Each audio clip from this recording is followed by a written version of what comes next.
Talk about what Lena Khan refers to as the antitrust paradox.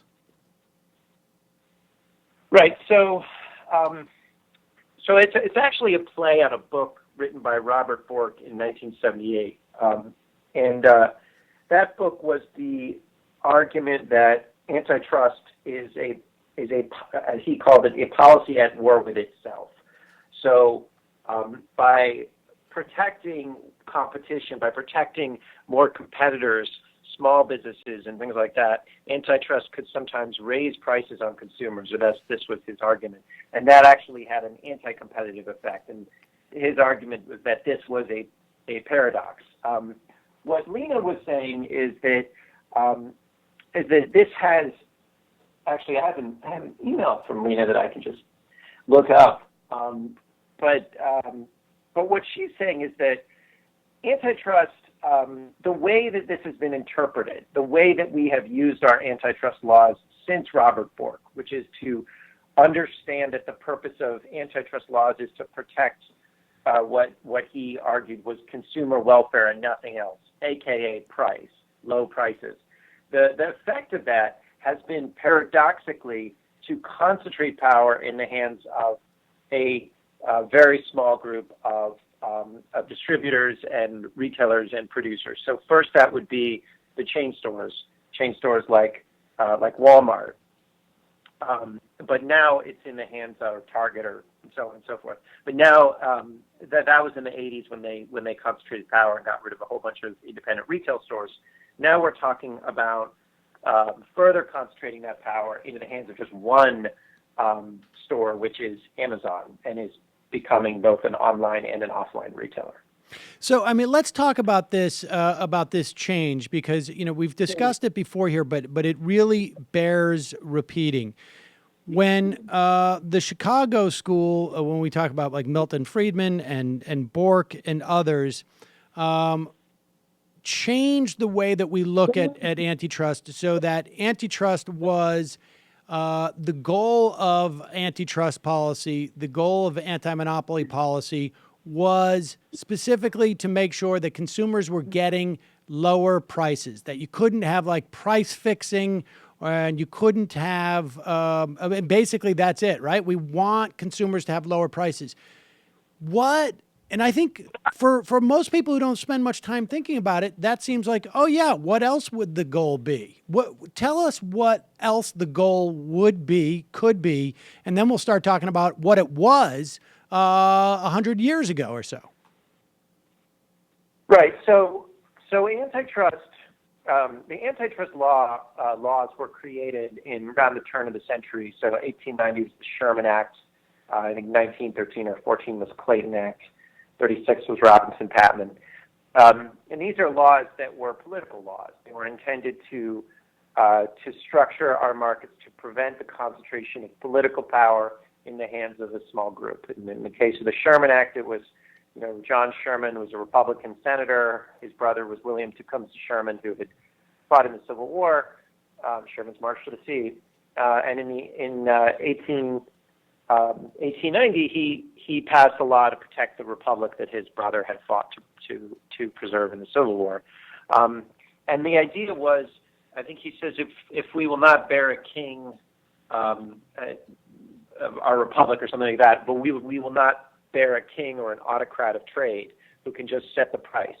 And he talked about how the ability of an individual to monopolize a trade, recognized branch of commerce or industry, was a threat to working people. It was a threat to the small business people. He used 19th century language to talk about this, but this was what he was saying. And it was a political threat. And he said, if we allow this monopolization to happen, then what you will find is that nihilists and communists and autocrats will end up taking over our political system.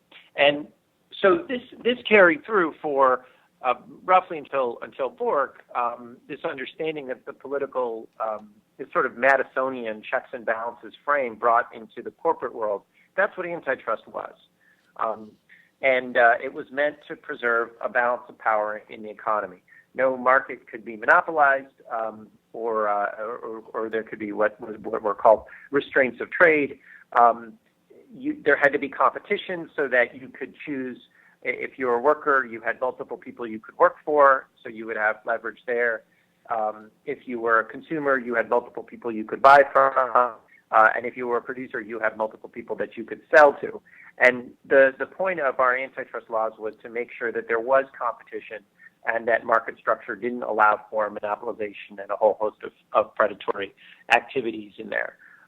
What Bork did, and this was the Chicago school really from the 1950s until today, is they made the argument that in fact the antitrust laws, that was Sherman, that's a whole fake history, that Sherman didn't really care about competition and the political concentration.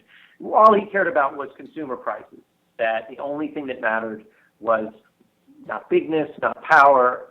That was totally relevant. It just was a question of could you get a good price for what you were trying to buy. And if you could, it didn't matter if there was a monopoly or a restraint of trade. That wasn't important. And so what he did was he created, it was a very smart strategy. They allied with the consumer rights movement, Ralph Nader, with some of the, with some like socialists like John Kenneth Galbraith, who didn't really like antitrust laws, or Lester Thoreau, early Robert Reich.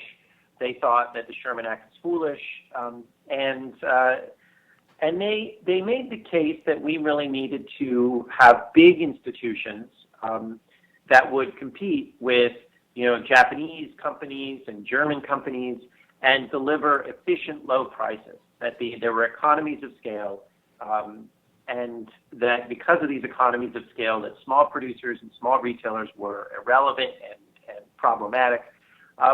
And what we needed to focus on, the best way to understand whether there was a good system was to look at whether consumers could get low prices. And so they designed a legal regime that would allow that. And they didn't change the laws themselves, they just changed the interpretation of the laws. And so the courts, by and large, accepted this new interpretation. And so what you saw sort of very quickly was the creation of business models, or the expansion of business models that were at their heart kind of Bork-style antitrust kind of business models. So Walmart and everyday low prices. That is the antitrust paradox in a business model. And Walmart exploded in the 1980s and 1990s when this was accepted by both parties. All right. And Amazon, same thing. Hi, folks. Sam Seder here. We still need your help on our Patreon page. YouTube ads have come back, but not nearly as much as we had before. So if you can help us out, any little bit helps. Head over to our Patreon page right at this URL, and you'll help us keep helping you by making videos